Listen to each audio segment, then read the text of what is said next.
Resolução de disputas e conciliação com o doutor Rogério Neiva. Ele está conosco mais uma vez, o doutor Rogério Neiva, ele que é juiz do trabalho do TRT-10, o Tribunal Regional da 10ª Região. Seja bem-vindo mais uma vez, doutor Rogério. Bom dia. Bom dia, Sérgio. Bom dia aos ouvintes da Rádio Justiça. É sempre uma grande satisfação, Sérgio, estar conversando com você e os nossos ouvintes sobre a nossa temática dos métodos consensuais de solução de conflitos e da resolução adequada de disputas. Então vamos lá, doutor Rogério Neiva, 3 temas para tratarmos. Temos o julgamento do acordo entre a União e os estados sobre o ICMS aqui no Supremo Tribunal Federal. Temos também o TJ de São Paulo, que lançou um sistema inédito para a solicitação de medicamentos na lista do SUS. E o nosso primeiro tema é: acordo com quitação geral do contrato de trabalho é considerado válido, doutor Rogério?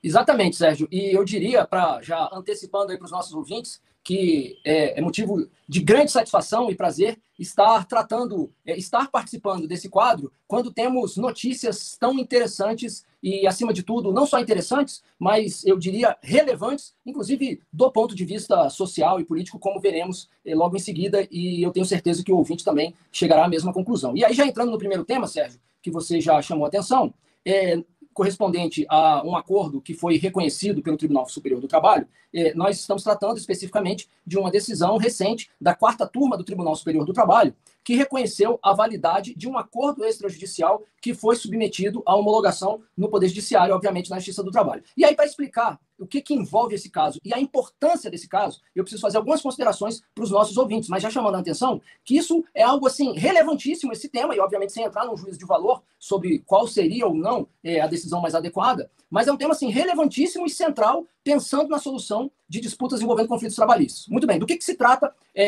o que está por trás dessa decisão? A reforma trabalhista, né, a famosa reforma trabalhista, que foi a Lei 13.467 de 2017, dentre, né, as suas várias regras, normas, mecanismos, institutos criados, um mecanismo que é de grande importância, pensando no contexto da resolução adequada de disputas, foi a chamada jurisdição voluntária, também chamada de acordo extrajudicial trabalhista.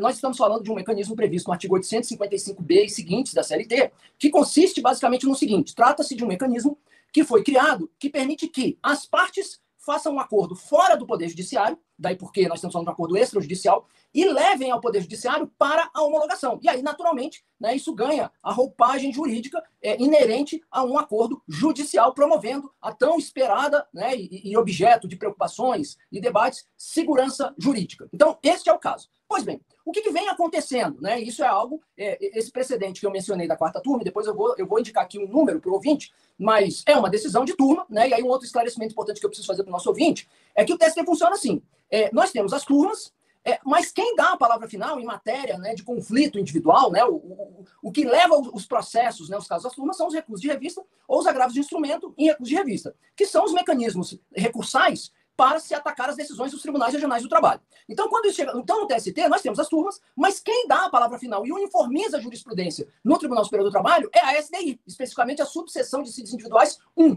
que julga os recursos de embargos decorrentes de recursos de revista julgados pelas turmas. Então, o que eu quero dizer para o ouvinte na prática é que é o seguinte: este é um tema que tem contado com o pronunciamento de diversas turmas em sentidos diferentes, de modo que não podemos dizer que essa é a posição definitiva da jurisprudência do TST, mas é um pronunciamento do TST e, o mais importante de tudo, que tem condições de ser levado à SDI para que efetivamente seja dada a palavra final. Muito bem, feito esse esclarecimento, qual é a grande questão que foi submetida ao TST e foi objeto de discussão desde a primeira instância? Foi fechado um acordo fora do Poder Judiciário, né? Isso era um caso, né, que tramitou no âmbito do TRT da 15ª Região, tanto é que a questão foi submetida, né, ou seja, o pedido de homologação de acordo extrajudicial foi submetido a uma vara do trabalho de Campinas. E aí, nesse acordo, tinha a famosa cláusula de quitação geral de todos os direitos e obrigações decorrentes do extinto contrato de trabalho. O que isso quer dizer, Sérgio e caros ouvintes? Isso quer dizer o seguinte: que havendo um acordo com essa cláusula, significa dizer que o empregado, o ex-empregado, reclamando, né, enfim, o trabalhador, não pode mais discutir nada em relação àquele contrato de trabalho. Então, tinha essa cláusula. E existem juízes que têm manifestado resistência e não admissão desse tipo de cláusula nesse tipo de acordo e rejeitado a homologação desses acordos com essa cláusula. E foi o que aconteceu.